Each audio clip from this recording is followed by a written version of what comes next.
বাবে এটা অতি গুৰুত্বপূৰ্ণ দিন। আজিৰ দিনটোত আমি ৰাজ্যৰ কেইবা লাখ কৃষকলৈ ভূমি স্বাস্থ্য আৰু উৰ্বৰতা আঁচনিৰ অধীনত ভূমি স্বাস্থ্য পত্ৰ বা সইল হেল্থ কাৰ্ড বিতৰণ কৰিম।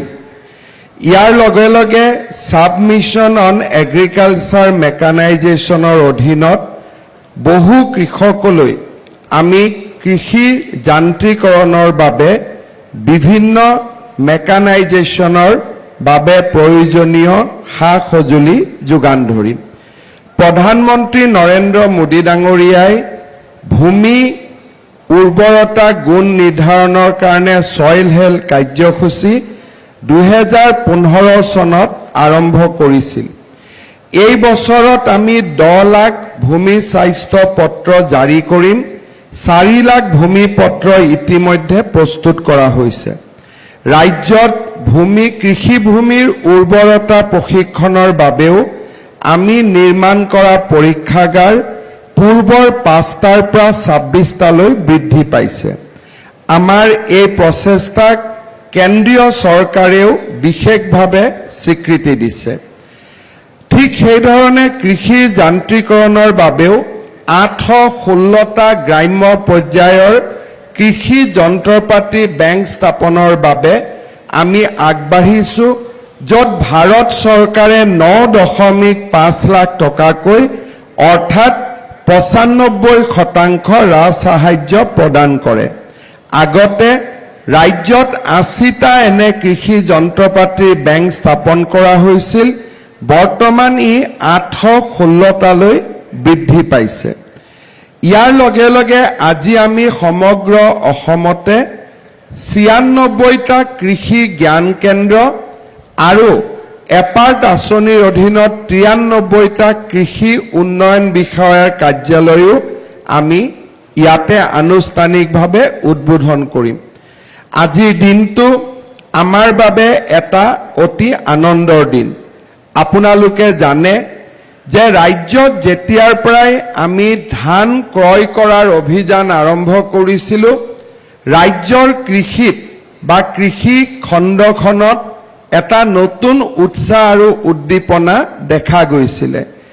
এইবাৰ আমি সিদ্ধান্ত লৈছোঁ যে ধান বিক্ৰী বা ধান বিপণন কেন্দ্ৰবিলাক গাঁৱৰ পৰা দূৰত থকাৰ কাৰণে কৃষকসকলে কেতিয়াবা বহু দূৰত গৈ ধান বিক্ৰী কৰিব লাগে। এইবাৰ গাঁৱৰ পৰা কৃষি বিপণন কেন্দ্ৰলৈ ধান অনাৰ বাবেও প্ৰতি কুইণ্টলত আপোনালোকক আমি এটা ৰাজসাহায্য দিবৰ বাবে সিদ্ধান্ত লৈছোঁ, যাতে পৰিবহণ খৰচ চৰকাৰে আপোনালোকৰ কমাই দিব পাৰে আৰু ঘৰৰ পৰা কৃষি বিপণন কেন্দ্ৰলৈ অহাৰ যিটো খৰচ তাত আমি সহায় কৰিব পাৰোঁ। ঠিক সেইধৰণে মাষ্টাৰ্ডৰ ক্ষেত্ৰতো আমি বহুখিনি আগবাঢ়িছোঁ। ৰাজ্যত সৰিয়হ উৎপাদনো অভূতপূৰ্বভাৱে বৃদ্ধি হৈছে। মেজৰো এখন বহুত ডাঙৰ বজাৰ ইয়াত নিৰ্মাণ কৰা হৈছে। ৰাজ্যত ইথানেল ফেক্টৰীসমূহ নিৰ্মাণ হোৱাৰ লগে লগে মেজৰো এটা বহুত ডাঙৰ আমাৰ ইয়াতে বজাৰ সৃষ্টি হৈছে।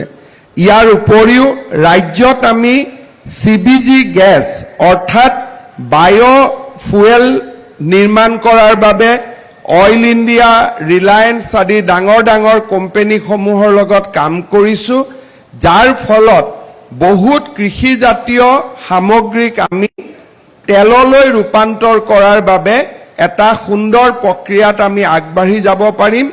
ইয়াৰ বিষয়েও আপোনালোকক ৰাজ্যৰ মুখ্য সচিব ডাঙৰীয়াই তেওঁৰ ভাষণত উল্লেখ কৰিব। মই কৃষিমন্ত্ৰী অতুল বৰা ডাঙৰীয়াক ধন্যবাদ দিছোঁ আৰু আজিৰ এই অনুষ্ঠান যাতে সুন্দৰভাৱে পৰিচালনা হয় তাৰ বাবে মই শুভকামনা আগবঢ়াইছোঁ। মোৰ চৰকাৰী কামত আৰু 2-3খন সভা থকা বাবে অনুষ্ঠানটোত আপোনালোকৰ লগত গোটেই সময়টোত থাকিব নোৱাৰিম।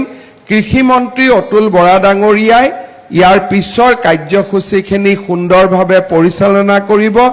মই কৃষিমন্ত্ৰী অতুল বৰা ডাঙৰীয়াক অসমৰ কৃষি খণ্ডলৈ লৈ অহা সক্ৰিয়তা আৰু পুনৰ উজ্জীৱিতকৰণৰ বাবে তেখেতক বহুত বহুত ধন্যবাদ জনাইছোঁ আৰু কৃষি বিভাগৰ বিষয়াসকলকো মোৰ ফালৰ পৰা বহুত বহুত আন্তৰিক ধন্যবাদ জনাই মই মোৰ চমু বক্তব্যৰ সামৰণি মাৰিছোঁ। ধন্যবাদ। জয় হিন্দ, বন্দে মাতৰম।